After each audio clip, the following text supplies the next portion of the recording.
Assalamualaikum warahmatullahi wabarakatuh. Senang sekali akhirnya saya Hafiza bisa kembali menyapa sahabat Zakat TV sekalian dalam program Sehati Sehat Islami. Dan pada episode kali ini kita akan membahas mengenai dampak rokok dan merokok bagi kesehatan. Mungkin sahabat Zakat TV sudah banyak sekali melihat peringatan yang menuliskan bahwa merokok dapat menyebabkan kanker, serangan jantung, impotensi, hingga gangguan kehamilan dan janin. Tapi mungkin masih banyak orang-orang yang tidak bisa meninggalkan kebiasaan merokok ini. Bagaimana kira-kira kita akan membahas mengenai dampak merokok bagi kesehatan? Untuk itu telah hadir bersama saya Dr. Agung Perdana Jaya Daulay, dokter dari Rumah Sehat Terpadu Dompet Duafa. Assalamualaikum dokter. Waalaikumsalam. Ya, gimana kabarnya dok? Baik-baik, insya Allah. Alhamdulillah baik ya dok ya. Oke, mengingat masalah banyaknya orang masih belum bisa meninggalkan kebiasaan merokok. Iya. Sementara tanggal 30 Mei selalu kita peringati bahwa hari anti tembakau ya dok ya sedunia. Nah itu bagaimana menurut dokter? Sebenarnya pada dasarnya hal itu sering kita lakukan. Jadi masyarakat sering membuat peringatan seperti itu.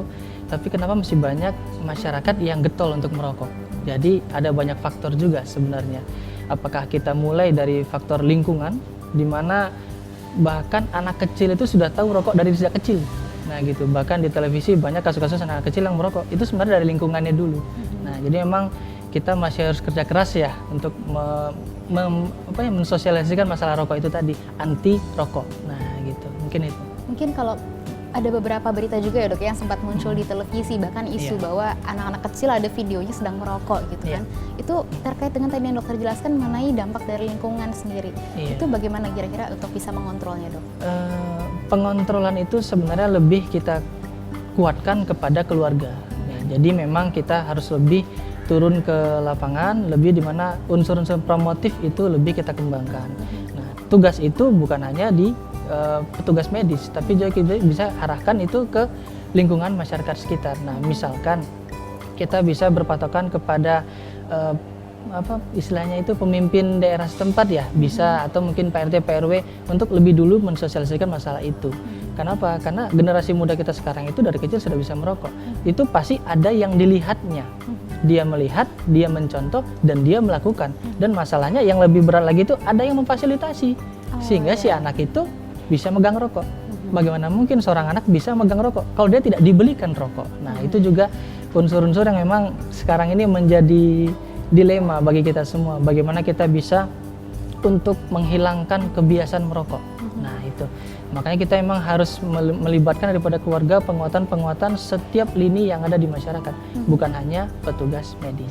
Seperti itu. Nah mungkin selain dari petugas medis ya dok ya, untuk preventifnya sendiri dari pemerintah sendiri, mungkin dari Departemen Kesehatan dan juga beberapa organisasi masyarakat membuat gerakan anti rokok gitu. Nah namun kan gerakan ini bisa berupa poster ataupun campaign.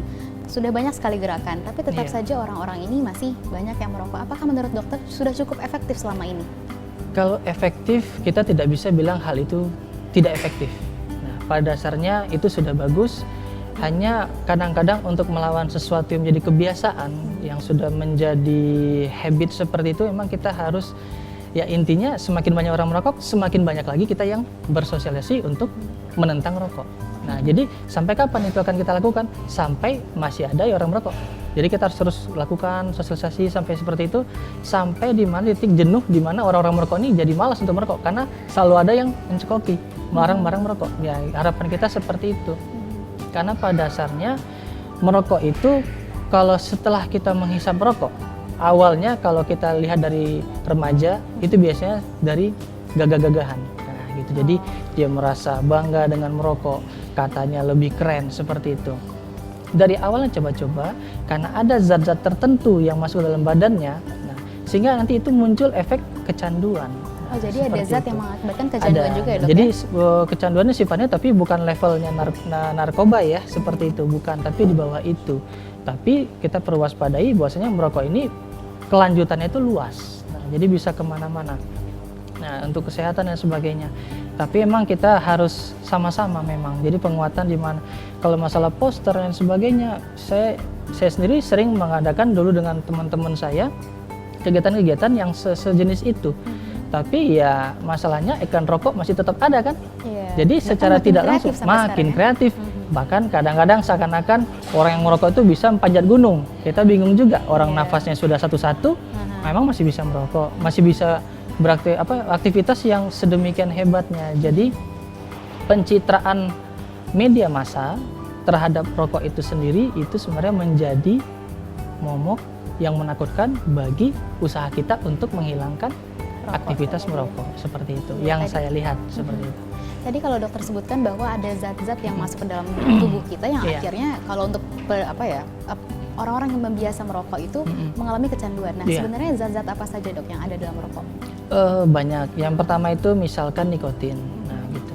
Jadi nikotin tadi memang dia bisa membuat seakan-akan mempunyai efek seperti menipu secara bahasa awamnya ya. Jadi seakan-akan tubuh kita butuh dengan zat itu. Padahal kita tidak butuh. Karena efek positifnya dari nikotin itu sendiri sebenarnya tidak terlalu dibutuhkan oleh tubuh. Jadi mungkin kalau bisa disimpulkan bahwa dari zat-zatnya itu memang sama sekali tidak ada yang menguntungkan sebenarnya untuk tubuh ya? Tidak ada. Karena mungkin itu zat-zat buangan sebenarnya, akhirnya entah kenapa dibuatlah produk rokok gitu dan akhirnya disukai oleh banyak orang. Ya betul. Nah jadi memang itu ya dilema sendiri sebenarnya. Kalau bagi saya itu sebenarnya dilema, di mana itu merupakan suatu yang memang jelas-jelas merusak, tapi kenapa banyak orang secara sadar dia merokok. Nah gitu. Jadi ada unsur-unsur yang lain juga sebenarnya. Ya dok, mungkin sangat menarik sekali ya sahabat Zakat TV bahwa tadi sudah disebutkan banyak sekali zat-zat yang memang tidak bermanfaat yang ada dalam rokok. Nah kita akan bahas lebih banyak lagi mengenai penyakit-penyakit apa yang bisa diakibatkan oleh zat-zat tersebut. Tetap di Zakat TV.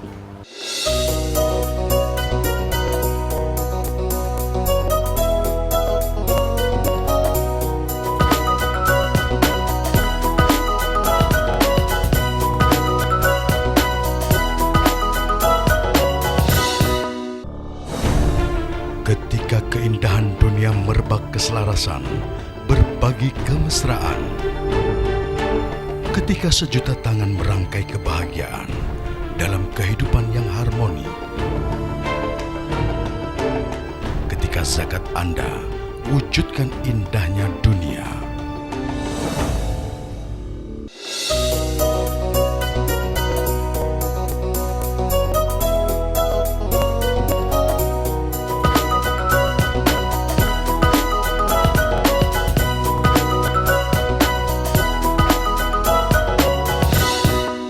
Ya, sahabat Zakat TV tetap bersama kami di program Sehati Sehat Islami dan tetap bersama saya di sini ada Dr. Agung dari Rumah Sehat Terpadu Dompet Duafa. Kita tetap membahas mengenai dampak rokok dan merokok bagi kesehatan. Ya dok, tadi sudah membahas mengenai zat-zat yang ada dalam rokok. Nah, pasti setiap zat itu memiliki efek ya dok ya bagi kesehatan. Apalagi tadi sebutkan zat-zatnya sangat merugikan. Nah, dari zat-zat itu penyakit apa saja dok yang bisa ditimbulkan dari merokok? Dari merokok. Pada dasarnya kalau penyakit pasti sangat banyak. Nah, gitu.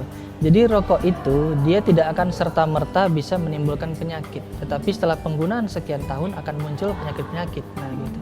Nah, yang pertama kita mulai dari awal dulu. Seseorang menghirup rokok dari mulut. Nah, jadi biasanya ada kecenderungan untuk terjadi beberapa kasus itu kanker mulut bisa. Nah, gitu. Itu proses lama memang. Terus kemudian yang kedua itu masuk ke tenggorokan, bisa saja terjadi itu tadi infeksi terus sampai ke paru-paru, infeksi di paru-paru. Jadi ada namanya itu penyakit paru obstruktif kronis, di mana penyakit itu akan selamanya akan diderita oleh si pasien tadi. Jadi kenapa? Tidak bisa sembuh itu dok ya? Kebanyakan sih kata-kata sembuh itu ya dengan pengontrol dengan obat. Nah gitu. Jadi memang di mana paru-paru itu sendiri dirusak secara perlahan-lahan sehingga tidak bisa kembali pulih. Nah, tidak bisa sempurna. Nah, jadi dia akan terus batuk-batuk, terus dia kemudian dia akan dahak, terus sesak napas. Ya, bahkan yang paling kita takutkan memang rata-rata masyarakat tahunya cuma kanker paru-paru ya. Sebenarnya kankernya itu bisa macam-macam. Nah, gitu. Bahkan juga bisa ke kulit wajah nih bagi wanita yang merokok misalnya, itu cenderung wajahnya itu lebih berkerut biasanya. Nah, kemudian jadi berarti penuaan dini mungkin bisa, ya? bisa. Jadi kita bisa melihat seseorang ini merokok atau tidak setelah punya agak panjang ya. Biasa kadang kita perhatikan dengan kita mengamati, kadang memang beberapa orang itu wajahnya memang agak beda. Kulitnya kita perhatikan. Nah, terus kemudian kalau misalkan kita kembalikan lagi kepada yang dihirup tadi masuk ke dalam tubuh, dalam pembuluh darah, dia memang akan bersifat secara langsung dia akan mengeraskan pembuluh darah.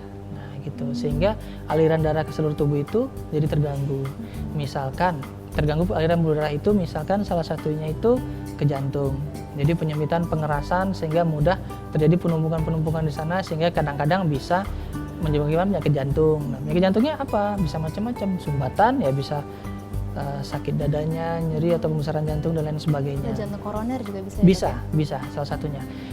Kemudian yang kedua itu masyarakat jarang istilahnya masyarakat tidak terlalu tahu ya. Ada namanya penyakit Burger disease.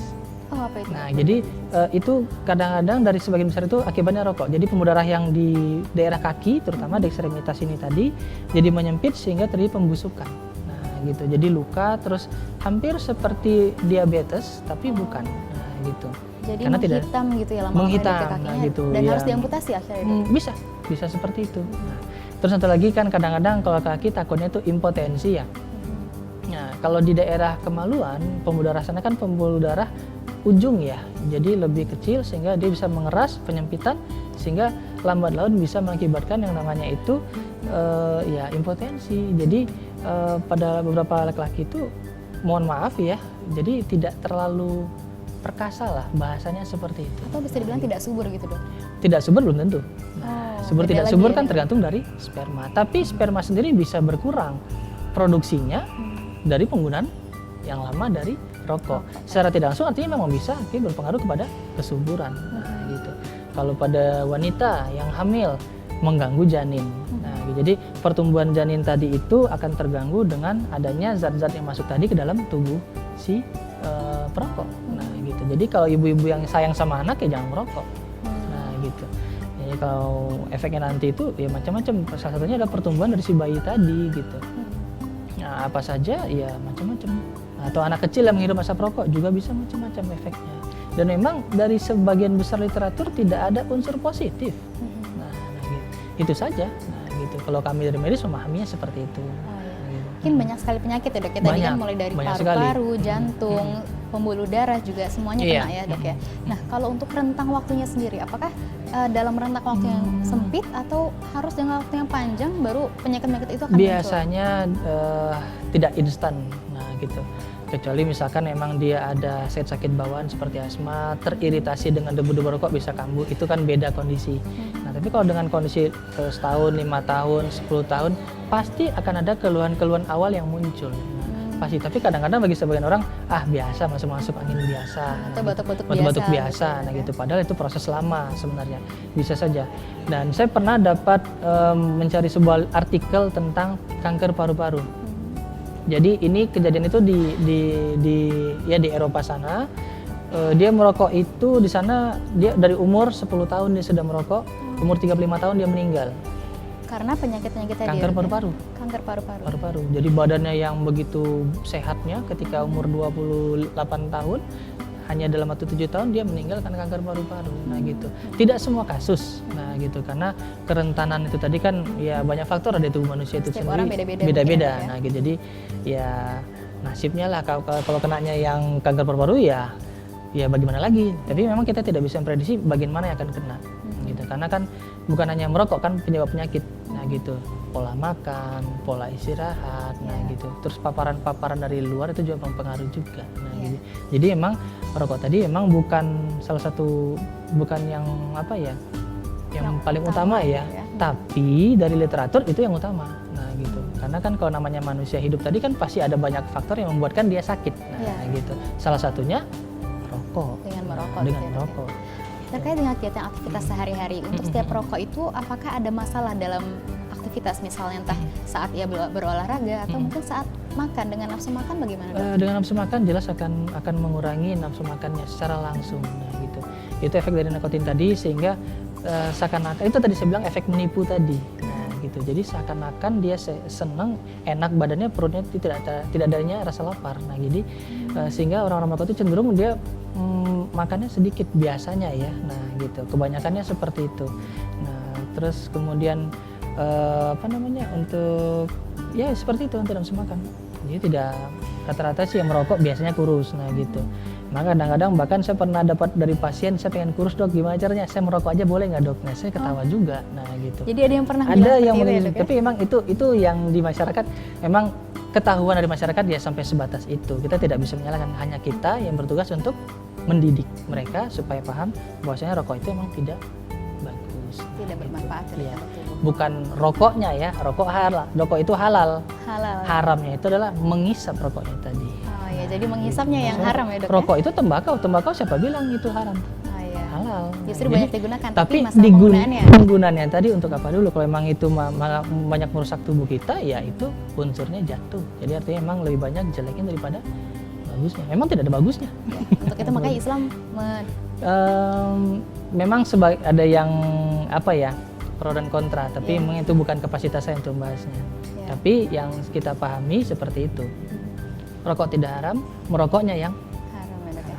Oke, gitu. pembicaraan ini sangat menarik sekali dok, dan kita akan lebih banyak lagi membahas mengenai rokok dan dampak untuk kesehatan. Tetap di Sehati Sehat Islami.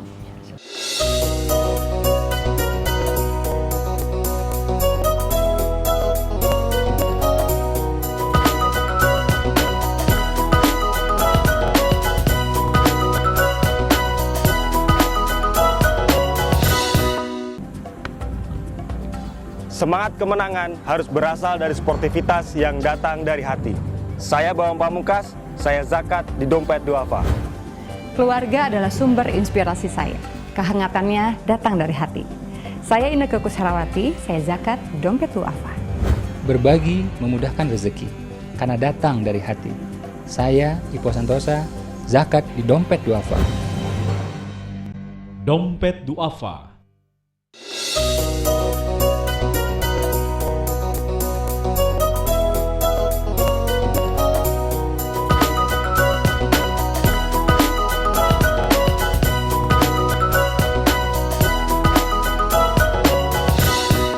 Sahabat Zakat TV, kembali di program Sehati Sehat Islami. Tetap bersama saya Hafiza dan narasumber kita Dr. Agung dari Rumah Sehat Terpadu Dompet Duafa. Iya dok, mungkin kalau kita tahu istilah perokok aktif dan pasif. Nah itu sebetulnya kalau ada yang bilang yang lebih berbahaya itu yang pasif gitu. Jadi mungkin lebih baik kita ibaratnya yang aktif mungkin nggak apa-apa gitu. Tapi yang penting kita nggak menghirupnya. Menurut dokter seperti apa? Kalau pandangan saya begini, yang memang betul. Jadi yang pasif itu cenderung kan juga sama-sama menghirup juga. Jadi kadang efeknya juga sama. Nah gitu. Tapi kan yang pasif tadi kan tidak selamanya dia akan terpapar dengan rokok. Nah gitu. Kecuali si person tadi yang tidak merokok, dia selalu berdampingan dengan yang merokok. Makanya efeknya bisa saja sama. Nah gitu. Tapi kalau misalkan dia hanya sesekali ya memang kadang-kadang tidak akan serta-merta muncul juga. Nah gitu. Tapi beda halnya dengan yang merokok aktif. Jelas-jelas dia yang menghirup langsung. Artinya kadar tentu lebih banyak yang merokok. Nah gitu. Maka pasti jangan dianggap sepele bahwasanya karena yang pasif lebih berbahaya kok daripada yang aktif, siapa bilang?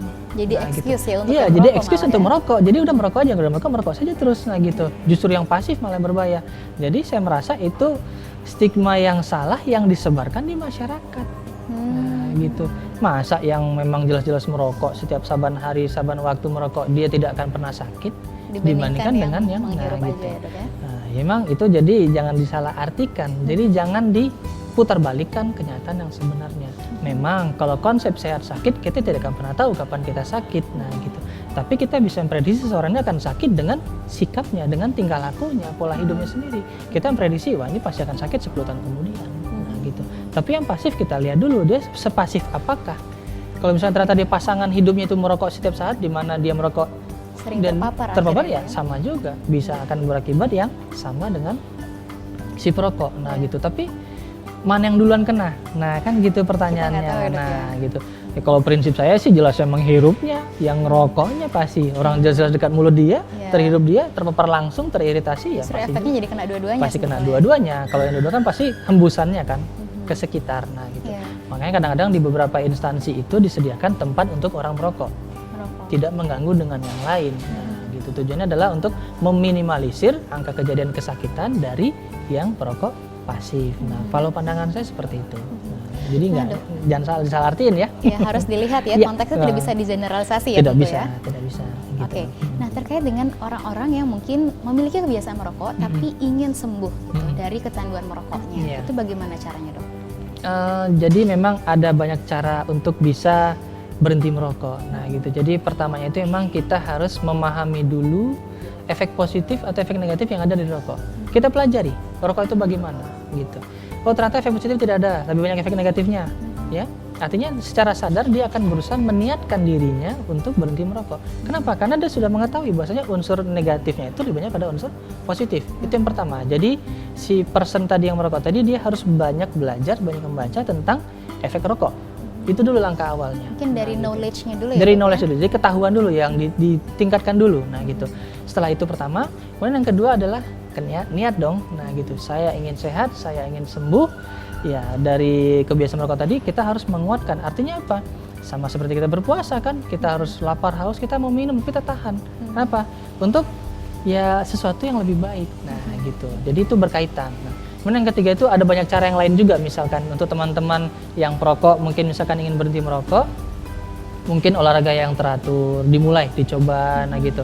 Terus kemudian kadang-kadang kan yang merokok ini banyak beberapa pasien-pasien kita yang merokok itu karena saya sendirian di rumah dok, ada laki-laki atau ibu-ibu, saya kalau nggak ngerokok nggak tenang, jadi ada rasa yang ketidaktenangan di hati sehingga membuat dia harus mengalihkan. Nah, salah satunya ternyata dengan rokok. Nah, gitu. Jadi untuk pengalihan juga ternyata bisa ya dok? Banyak merokok kasusnya itu ya? seperti itu. Nah, gitu. Jadi misalkan dia ditinggal suami, tinggal istri, dia baru merokok supaya ada teman. Nah, seperti itu. Memang kita harus alihkan. Makanya kita harus membuat kegiatan-kegiatan yang positif. Nah, gitu. Misalkan kalau misalnya misalkan kita punya kebiasaan merokok itu siang-siang pengen banget nih ngerokok. Misalkan begitu. Maka kita coba petakan dulu diri kita pada saat-saat kapankah kita ingin merokok. Misalkan kita siang, artinya kita pada saat siang itu kita harus setting waktunya kita melakukan sebuah kegiatan sehingga kita bisa melupakan rokok. Jadi Tapi dialihkan lagi gitu ya, dok, ya? tapi bukan dengan kegiatan untuk merokok kan gitu. Nah, iya. itu yang cara-caranya. Terus nanti ada lagi dengan menggunakan permen untuk nikotin. Jadi pengganti yang seperti itu bisa saja. Nah, terus kemudian ada juga dengan menggunakan hipnoterapi. Oh, hipnoterapi. Jadi Nah, dihipnotis jadi gitu, mensugesti dok? diri sendiri. Nah, gitu untuk oke. bisa menguatkan keyakinannya untuk bisa berhenti merokok. Nah, gitu. Jadi sebenarnya kita memang lebih mementingkan itu tadi sih. Yang pertama adalah ketahuannya, yang kemudian yang kedua niat, yang ketiga itu aktivitas. Aktivitas untuk ketenangan diri kita. Nah, gitu bisa macam-macam. Nah, gitu. Kalau kita muslim ya sholat. Nah, gitu bisa saja. Jadi banyak hal-hal yang bisa kita munculkan untuk menghentikan kegiatan merokok. Jadi saya punya kasus. Kasus itu kebetulan pasien saya sendiri dan pasien dekat saya sendiri, ya keluarga saya. Jadi almarhum ayah saya itu berhenti merokok hanya dalam waktu 1 hari loh. Oh, 1 hari ya dok? 1 hari. Cepat Nah, sekali ya, gitu. mungkin biasanya bertahun-tahun. 1 hari itu bahkan bisa merokok itu 5 bungkus. Tapi dengan niat yang kuat dan dia saya minta untuk memetakan waktunya kapan ayah ingin merokok. Jam sekian. Nah, gitu. Oke. Pada jam itu coba dibuat setting kegiatan itu malah ada pada saat jam-jam itu. Nah, gitu. Sehingga lambat laun bisa akan menghentikan kegiatan merokok. Memang berhentinya itu sebelum dia berhenti total itu dia mengurangi dulu memang. Nah, gitu. Tapi pada suatu saat dia tidak bisa berkurang juga, dia menguatkan niatnya, saya berhenti merokok apapun kondisinya, insya Allah bismillah, jalan. Bisa. Nah, jadi memang kekuatan niat itu pasti akan ini juga. Nah, gitu. Karena memang efek berhenti merokok itu selama 3 bulan pertama itu biasanya orang itu limbung. Bingung. Masih ada rasa, waduh, ingin gitu ya. pengen gitu ya. Jadi kadang-kadang itu nggak bisa kita bantah gitu. Iya. Nah, itu efek daripada nikotin tadi yang mungkin masih ada di badan tadi. Nah, gitu sehingga rata-rata orang berhenti merokok, saya berhenti merokok cuma 1 bulan dong, nggak tahan saya. Nah, gitu. Balik lagi akhirnya karena dia tidak ingin menahan dirinya dalam waktu itu saja. Biasanya setelah di atas 3 bulan, insya Allah rata-rata itu efek itu sudah akan berkurang. Malah cenderung hilang. Makanya orang yang sudah berhenti total merokok, begitu dia merokok malah dia pusing. Nah, gitu. Nah, terus ada yang utama lagi, itu lagi hindari pergaulan yang merokok. Lingkungan lagi ya dok ya, kembali. Tetap, nah gitu. Misalkan teman-temannya ngerokok, saya berhenti merokok, tapi disodorin rokok, jangan. Nah gitu. Kita harus bisa menguatkan diri kita juga. Nah, kalau misalnya orang merokok, kadang-kadang kita juga ini. Ada rasa nggak enak mungkin Nah, karena gitu. teman Nah, gitu ya. Kita juga sudah minta bantu ke pemerintah kan, dalam bentuk apa? Iklankan rokok ada Tulisannya. secuil. itu, nah gitu untuk jadi ya berusaha mengedukasi masyarakat lah, nah gitu. Tapi kadang-kadang kan yang iklan yang sedikit itu kan pendek, Ya, kadang tidak gitu. terlihat juga. Kadang kan gitu. tidak terlihat, nah gitu. Yang terlihatnya gagahnya itu, wah Iya. gila, kita keren, nah gitu. Tapi kenyataannya itu malah, ya mohon maaf ya, jadi bukan saya sedikit ini, tapi itu memang tipu daya. Mungkin formalitas saja jadinya. juga. Iya, seperti itu. Jadi memang ya lengkap lah caranya seperti itu. Jadi tahap-tahapannya itu tetap ada. Ya, mungkin bisa diberikan kesimpulan Dok untuk para pemirsa Zakat TV bahwa bagaimana kira-kira untuk bisa tetap bertahan, tidak merokok dan untuk menahan agar tidak kembali candu Dok. Untuk mencandu, yang pertama pasti jelas kita yang menguatkan niat dulu.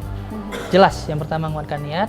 Kemudian yang kedua itu lebih ke arah kita itu berusaha untuk ya mengikuti atau membuat sebuah aktivitas-aktivitas yang positif di saat-saat dimana kita memang akan atau muncul keinginan untuk merokok. Nah gitu. Kemudian yang ketiga tadi itu adalah meningkatkan pengetahuan tentang rokok. Jadi setelah kita tahu, kita mengerti, maka kita tidak akan pernah lagi mau untuk merokok. Karena secara sadar kita akan berusaha menghilangkan kebiasaan merokok. Nah, insya Allah kalau dilakukan dengan tahap itu tadi, kita jadi berhenti merokok. Kita tahan efeknya selama 3 bulan itu untuk ya rasa-rasa untuk ingin merokok lagi. Setelah 3 bulan, insya Allah kita tidak akan pernah lagi ingin merokok. Harapan kita begitu, insya Allah. Oke, baik. Ini dia tadi sesi terakhir dari bahasan kita tentang dampak rokok dan juga merokok bagi kesehatan. Terima kasih banyak dokter atas waktunya. Dan pemirsa Zakat TV, semoga setelah ini kita semua bisa memiliki pemahaman yang lebih baik tentang rokok dan bisa menghindari kebiasaan merokok tentunya. Untuk itu saya Hafizah undur diri. Sampai bertemu lagi di episode berikutnya. Wassalamualaikum warahmatullahi wabarakatuh. Waalaikumsalam warahmatullahi Terima kasih banyak. wabarakatuh.